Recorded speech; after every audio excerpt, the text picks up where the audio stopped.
Bacaan Alkitab hari ini dari kitab Bilangan pasalnya yang ke-27, hak waris bagi anak-anak perempuan. Kemudian mendekatlah anak-anak perempuan Zelafehat bin Hefer bin Gilead bin Makir bin Manasye dari kaum Manasye bin Yusuf.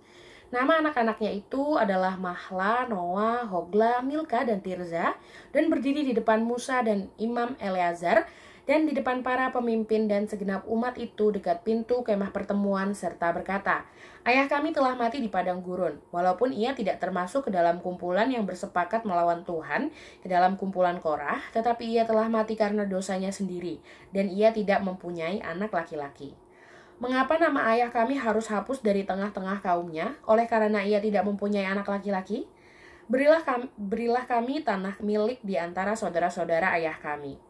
Lalu Musa menyampaikan perkara mereka itu ke hadapan Tuhan. Maka berfirmanlah Tuhan kepada Musa, "Perkataan anak-anak perempuan Zelafehat itu benar. Memang engkau harus memberikan tanah milik pusaka kepadanya di tengah-tengah saudara-saudara ayahnya. Supaya engkau harus memindahkan kepadanya hak atas milik pusaka ayahnya. Dan kepada orang Israel engkau harus berkata, apabila seseorang mati dan tidak mempunyai anak laki-laki, maka haruslah kamu memindahkan hak atas milik pusakanya kepada anaknya yang perempuan.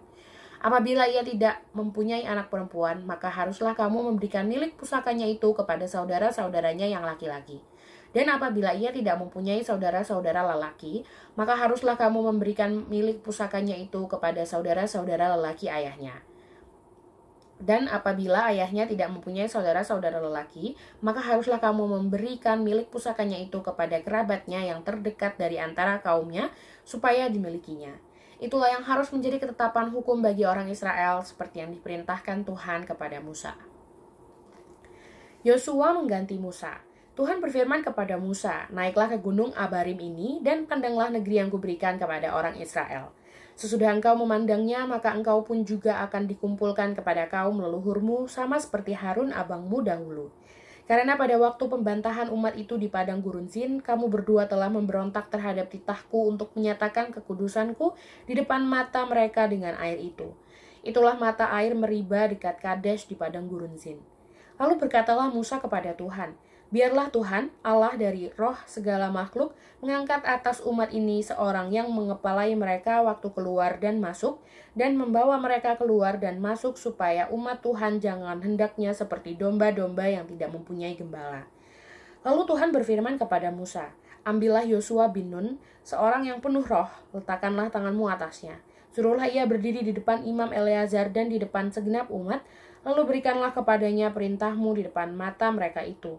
Dan berilah dia sebagian dari kewibawaanmu, supaya segenap umat Israel mendengarkan dia.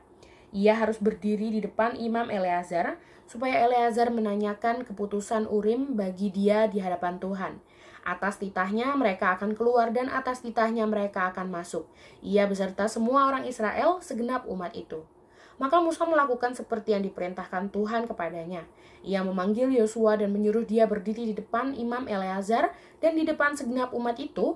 Lalu ia meletakkan tangannya atas Yosua dan memberikan kepadanya perintahnya seperti yang difirmankan Tuhan dengan perantaraan Musa.